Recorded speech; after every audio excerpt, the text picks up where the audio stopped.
जब आप इलाज करते हो किसी भी इंसान का तो कई प्रकार से इलाज की विधियां होती हैं तंत्र के अंदर।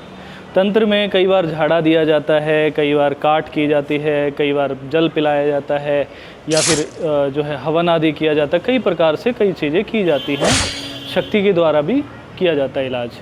तो हम आज आपको बताने जा रहे हैं झाड़े के बारे में। झाड़ा एक नॉर्मल विधि होती है जिसके द्वारा एक सामान्य व्यक्ति भी अपने परिवार को भी ठीक रखने के लिए झाड़ा दे सकता है। मान लीजिए तुम्हारे परिवार में ही बार बार समस्या आती है, तुम्हें मंत्र सिद्ध है, तो उसी मंत्र से झाड़ा दे के आप अपने परिवार को भी सुधार सकते हैं, ठीक कर सकते हैं। तो जो सामग्रियाँ होती है वो इस्तेमाल की जाती हैं। जैसे मोर पंख होता है, मोर पंख का इस्तेमाल किया जाता है। ये दूसरा आप इस्तेमाल कर सकते हैं नीम की टहनी का, चाकू के द्वारा, मतलब जो काट करते हैं इससे तंत्र काट भी होती है, बंधन लगे होते हैं तो बंधन कट जाते हैं।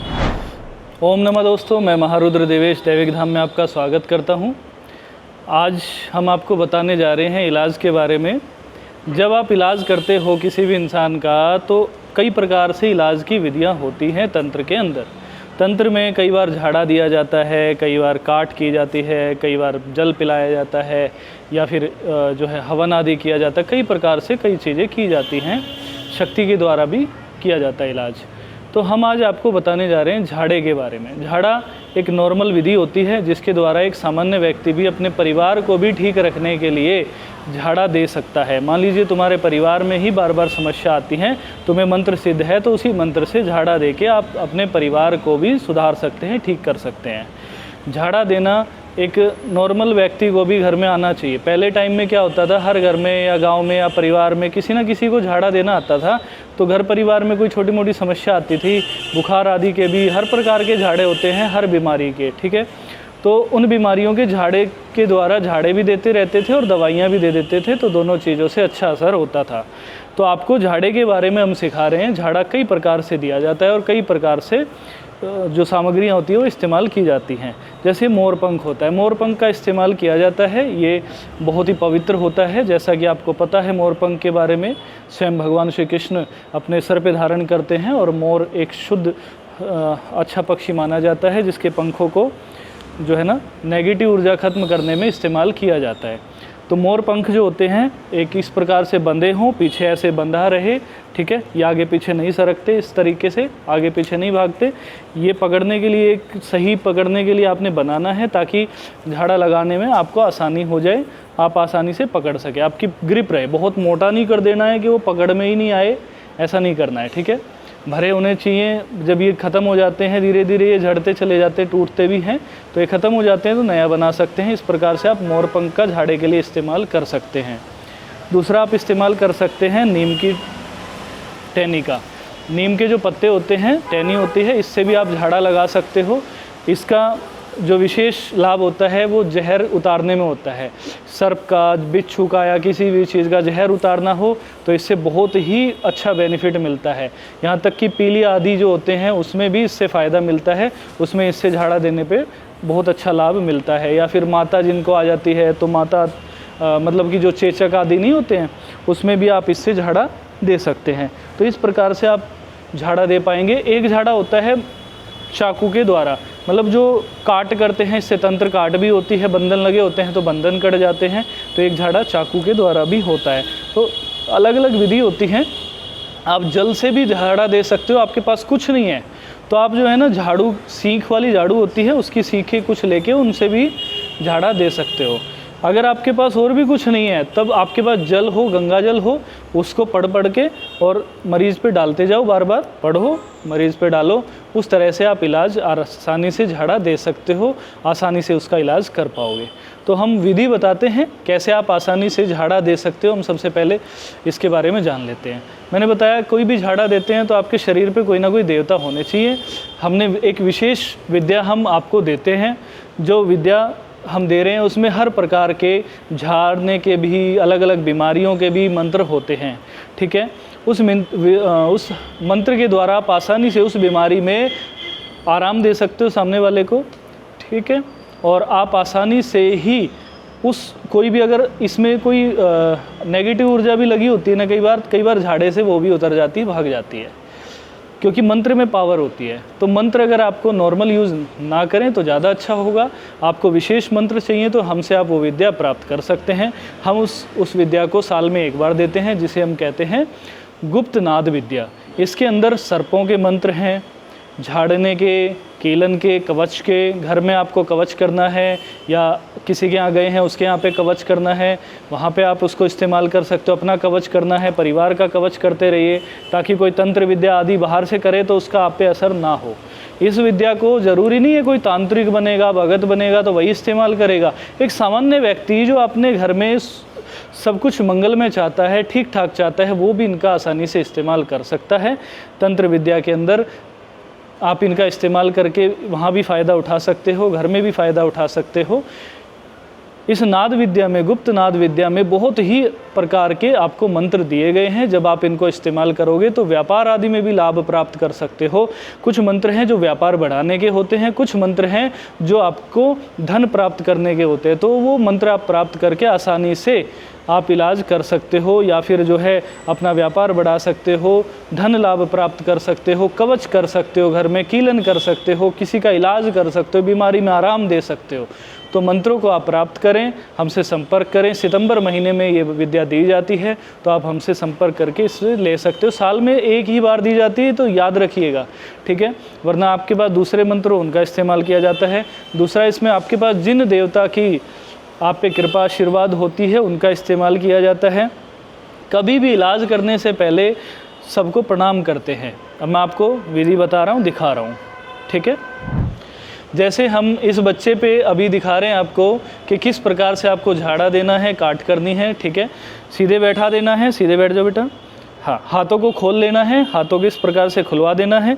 ज़मीन पे बैठा के देना है। आप ऊपर भी बैठ सकते हो, नीचे भी बैठ सकते हो, ठीक है। आपको आसन का इस्तेमाल करना है।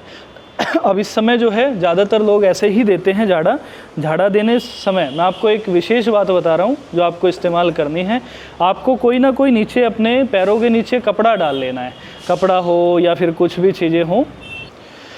तो देखो दोस्तों, आपको अपने पैरों के नीचे कोई ऐसे कपड़ा डाल लेना। उसका कारण ये है कि जब शरीर में ऊर्जा उत्पन्न होती है, तो जब धरती पे नंगे पैर खड़े होते हो या फिर डायरेक्ट हो, तो आपकी ऊर्जा जो होती है वो धरती में समाहित होती है, ठीक है। इस समय ऊर्जा का आपको शक्ति का इस्तेमाल करना है सिर्फ बीमारी ठीक करने पे, झाड़ा देने पे। तो इस समय आपको कपड़ा कोई चीज़ें आपको रख लेनी है नीचे में, पैर में, ठीक है। आपको झाड़ा देना है जब भी, तो सबसे पहले तो देवता को याद करना है, अपने इष्ट को याद कर लेना है और धरती को ऐसे प्रणाम करना है, ठीक है। आप जैसे भी प्रणाम करते हो, कोई भी चीज़ ले रहे हो, जैसे हाँ, एक चीज़ और बता दूं, आपके पास अगर त्रिशूल है जो कि आपकी मान लीजिए किसी भी गुरु से प्राप्त है, ठीक है, जागृत है, त्रिशूल है, गदा है, कई बार उनसे भी आप झाड़ा दे सकते हो। कोई तलवार होती है जो कि माता की सिद्ध होती है, तो वो तलवार से भी झाड़ा दे सकते हो, कई प्रकार से झाड़ा दे सकते हो, ठीक है। अब आपको प्रणाम कैसे करना, किसी भी चीज़ होगी, हम जो प्रणाम करते हैं मैं वो आपको बता रहा हूँ।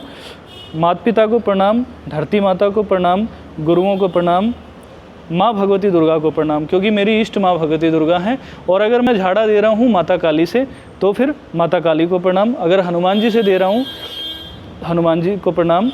और फिर जो भी मंत्र है, जो भी विद्या है, हमारी विद्या में एक मंत्र करते हैं नीचे टच करके, और फिर उसको यहाँ पे लगा के, आप माथे पे लगा के और उस मंत्र को बोलते हो, तो स्वयं हनुमान जी आपके हाथ में विराजमान हो जाते हैं और आपके झाड़े में मदद करते हैं। वो आपकी जो भी सामने वाले के ऊपर चीज़ें होती हैं उनको उतार देते हैं। अब झाड़ा देते समय आपको एक बार सबसे पहले तो हाथ रख लेना है सामने वाले पे, ठीक है। अपनी ऊर्जा का संतुलन करके ऊर्जा के द्वारा उसके शरीर में ऊर्जा का प्रवेश करा देना है। सेकंड, आपको फिर टच कराना है। इस अगर मोर पंख से कर रहे हो या फिर इससे कर रहे हो, झाड़ू से कर रहे हो, ठीक है, तो टच कराना। अगर कोई काट करना होता है तो टच नहीं कराना होता है, ठीक है। टच कराना सिर पे और मंत्र को बोलते रहना है। मैं मंत्र वैसे बोल रहा हूँ, कुछ भी बोल रहा हूँ, ओम नमः शिवाय का जाप कर रहा हूँ, ठीक है। या फिर मैं हनुमान जी के मंत्र का जाप करता हूँ, सिंपल ओम श्री हनुमते नमः, ठीक है, ओम श्री हनुमते नमः। तो इसमें ऊपर से टच करके नीचे लाएंगे और नीचे ज़मीन पे टच कर देंगे, ओम श्री हनुमते नमः, फिर ज़मीन पे टच कर देंगे। हर बार आपको टच करना है। इसमें आपको कल्पना करनी है या इसमें आपको ज्ञान होना चाहिए कि आप सामने वाले पे जो कर रहे हो ये क्रिया, तो सामने वाले की जो भी नेगेटिव ऊर्जा है वो धरती में समाहित हो रही है, इसलिए उसको कच्चे में बैठाया जाता है, नीचे बैठाया जाता है। तो वहाँ पे आप फर्श पे भी बैठा सकते हो, मतलब नीचे बैठाना है, कपड़े वगैरह पे नहीं बैठाना, आसन पे नहीं बैठाना है। तो जो भी नेगेटिव ऊर्जा है वो धरती में समाहित हो रही है और उसके चारों तरफ आपकी मंत्र शक्ति से, देव शक्ति से उसके चारों तरफ पॉजिटिव ऊर्जा क्रिएट हो रही है, पॉजिटिव ऊर्जा उसको मिल रही है। ठीक है, ये आपको भान करना है, ये आपको महसूस करना है। ठीक है, कल्पना करनी है। इस तरह आप मंत्रों का जाप करते करते अलग अलग मंत्रों को, जैसे एक किलु किलु मंत्र है, किलु किलु महाकिलु किलु मानु की काया, जैसे बच्चे का नाम है मानु तो मैं बोलूँगा मानु की काया, या कपिल है तो कपिल की काया, जिसका भी होगा उसका नाम उसमें जोड़ दिया जाता है। कुछ मंत्रों में नाम लिया ही जाता है, वो नाम जोड़ा जाता है, तो वहाँ पे नाम का इस्तेमाल करेंगे सामने वाले का। तो किलु किलु महाकिलु किलु मानु की काया, मरगढ़ का मसान किलु हनुमत कर छाया, ऐसे करके मैं झाड़ा देता रहूँगा। ठीक है, सारे शरीर से, सारे से, उसको पेट से भी, हर चीज़ से झाड़ा दे देते हैं, पैरों के यहाँ से भी। ठीक है, टच कराना है ज़मीन को, हर बार टच करा के आप उसको उतार देंगे, सारी चीज़ें उतर जाती हैं इस तरीके से आसानी से। कोई बीमारी का वैसे दे रहे हैं पीलिए वगैरह का, तो मैंने बताया नीम से करना है। नीम की टहनी को इस तरह पकड़ लेंगे, पत्ते आगे आ जाएंगे, पत्तों से उतार के शक्ति को ऐसे टच करते करते नीचे उतारना होता है। ठीक है, पीलिए का हर चीज़ का मंत्र होता है हमारे पास, उन मंत्रों से आप उन चीज़ों को कर सकते हो। जिस तरह से मंत्र विद्या आपको दी जाती है, उस विद्या का इस्तेमाल करके आप इस तरीके से झाड़ा दे सकते हो। पीलिए में विशेष तौर पे एक इस्तेमाल किया जाता है सीखों का, जैसे उनके पत्ते हटा दिए जाते हैं, सीख ली जाती हैं, एक कटोरा होता है उसमें करके सिर पर रख के और ऐसे घुमाया जाता है, वो इस ऐसे सीख ली जाती हैं इसकी। नीम की सीख अगर बोली जाती है तो ये होती हैं। ठीक है, इनका इस्तेमाल किया जाता है। अब आपको बता रहा हूँ मैं बंधन काटने का। बंधन काटने का जब भी आप इस्तेमाल करेंगे, सिर पे रख लेंगे, ऊर्जा इस्तेमाल करेंगे, और ये जो चाकू होगा, कोई भी हथियार अगर होता है, तलवार है, आपको टच नहीं करना है सामने वाले पे। ठीक है, और झाड़ा लगाते समय एक और बात ध्यान रखनी है, झाड़ा जैसे पुरुष को लगा रहे हैं तो आप ऐसे कहीं भी ये टच करके छाती से भी कर सकते हैं। महिला को छाती से टच नहीं करना है, महिला को आउटर से, पैरों से कर देना है, मुख से कर देना, लेकिन छाती से टच नहीं करना है। ठीक है, ऐसे उतार देना है। महिला को आगे से टच नहीं करेंगे, गलत होता है वो। आप गलत कार्य कोई नहीं करेंगे, किसी भी हाल में आप पे कोई भी लांछन आदि का कार्य ना हो, इस प्रकार का ध्यान रखना है आपको। ठीक है, अगर किसी बच्चे को, छोटे बच्चे को देना है झाड़ा, तो वो अकेले को नहीं देना है, उसके माता पिता की गोद में बैठा के दे देना है। उस बच्चे को भी देना है झाड़ा, और साथ में माँ बाप को भी देते रहना है। ठीक है, याद रहेगा। और अब ये सब चीज़ें बिल्कुल स्मरण से याद कर लीजिएगा। चाकू से जब भी देंगे तो बंधन काट रहे हैं या फिर झाड़ा भी लग जाता है इससे, लेकिन इसको टच नहीं करना होता है जब भी आप देंगे काटने का। ठीक है, उनका मंत्र इस्तेमाल करेंगे, बंधन काटने का, इन सब का। तो आप ऐसे टच करा के नीचे ज़मीन में लाइन खींचेंगे। ठीक है, ऐसे करेंगे और नीचे ज़मीन में लाइन खींचेंगे। आपके हिसाब से उस समय मन में आपकी कल्पना चल रही होती है कि उसके चारों तरफ एक रस्सी बंधी हुई है, जो बंधन है वो बंधन आप अपनी शक्ति से काट रहे हो। काटने के समय या फिर झाड़ा देने के समय में जब भी किसी भी मंत्र का इस्तेमाल अगर आप कर रहे हो, तो हर मंत्र के बाद आपको सामने मरीज को फूंक मारनी है। जब भी झाड़ा दे रहे हो या फिर काट रहे हो, जैसे मैंने बताया था, किलु किलु महाकिलु किलु मानु की काया, मरगढ़ का मसान किलु हनुमत कर छाया, ऐसे फूंक जरूर मारते रहना बीच बीच में। ठीक है, अगर सामने वाले को फूंक नहीं मार पा रहे हो, दूर हो, तो इस पे मार देनी है फूंक, क्योंकि इसी से आप काम कर रहे हो। तो जब भी आप मंत्र का इस्तेमाल करेंगे, फूंक मार देनी है। इसमें भी ऐसे ही करना है, या तो सामने वाले पे या इस पे। अगर इससे कर रहे हो तो इससे भी प्रणाम करना है, ऐसे ही सेम, पहले प्रणाम करना है। ठीक है, और फिर इस्तेमाल करना है। काटते हुए नीचे 7 बार लाइन लगा देनी है। ऐसे करके लाइन लगाओगे। जब काट रहे हो, बंधन वगैरह काट रहे हो, तो हर जगह से काटे जाते हैं। जैसे अगर मान लीजिए बच्चे को मैंने सामने से काट दिए, हाथों के बंधन, पैरों के बंधन, ठीक है, हर जगह के, बुद्धि के बंधन, कमर के बंधन, ठीक है। आँखों के काटते हैं, आँखें खुलवा के, पूरी आँखें खुलवा लेनी है और आँखों पे भी ऐसे काट देना। कानों पे काटना है, कानों के कान खोल दिए जाते हैं, ठीक है। मुख के करोगे तो जीभ को बाहर निकलवाना है, ठीक है। ऐसे पूरी जीभ को बाहर निकलवा के और फिर काटा जाता है। उसको, जीभ को नहीं काटते, कभी जीभ को ही काट दो, जीभ को नहीं काटना, जीभ के ऊपर के बंधन काटने। कोई उसकी जीवा पे बंधन लगते हैं ना, तो वो बंधन काट दिया जाता है, दूर से टच नहीं करना है, ठीक है। गले के ऊपर भी ऐसे ही सेम किया जाता है, ऐसे ही छाती पे करके और काट दिया जाता है। और नीचे लाइन लगाई आपने, 7 बार लाइन लगा दी है, ठीक है। जो ये आपने ये रेखा खींची है, इसको बाद में क्रॉस कर दिया जाता है, काट दिया जाता है और इस पर फूंक मार दो वो सारा का सारा बंधन वगैरह कट जाता है। ठीक है, ध्यान देने योग्य बात यह है, मैंने जैसा पहले बताया, स्त्री को भी छाती से नहीं करना है। दूर से कर रहे हो तो दूर से कर लो, छाती के सामने से करो तो दूर से कर सकते हो। ठीक है, नहीं तो साइड से करना है। ये चीज़ों का कुछ ध्यान रखना है। कोई भी स्त्री आदि महिला है, बच्ची हैं, इनका ध्यान रखना है। ठीक है, गलत भावना नहीं रखनी है। गलत भावना अगर आपके अंदर आती है तो कोई मंत्र आपका, कोई विद्या, कोई देवता आपका साथ नहीं देंगे, उसके बाद आपको ही नुकसान होगा। अगर गलत काम करेंगे तो आपको स्वयं को भुगतना होगा। तो आपको ध्यान रखना है, इलाज के कार्य हों, कुछ भी हो, आपको पूर्ण सच्चे मन से कार्य करने हैं।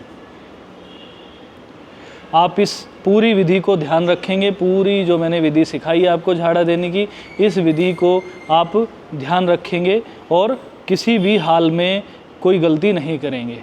ठीक है दोस्तों, ओम नमः, आपका कल्याण हो।